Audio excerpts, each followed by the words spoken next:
nataka mistari tanasa. Butita, sikia hii. Ati shetani nitakupiga. Hapana.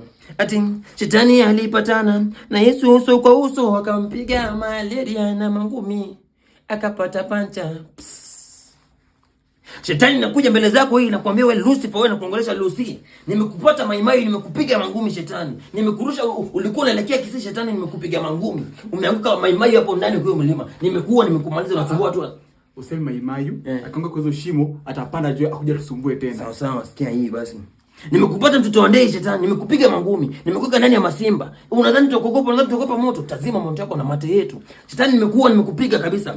Lamine Yamal atanyimwa kikombe ya Ballon d'Or, alafu mpatie Dembele kwa sababu unasema Lamine Yamal atakuwa mwanamuziki, ni mwanamuziki. Shetani unadhani tutakuogopa? Yote tumenyamaza shetani. Unadhani tutakuogopa? Tutakupiga mangumi. Alafu sikia kwa ndio basi ya mwisho. Ati shetani usidhani kama kuna kitu tunaogopa ama tuzifanye sisi kama Wakenya. Ile kitu ambacho tunaogopa kufanya ama tuzifanye shetani ni kulipa hustler fund. Shetani nitakupiga, nitakuua, nitakuuma masikio, nitakuweka chini. Shaka. Hii kwaje? Itanasa. Eh? Itanasa. Cameras.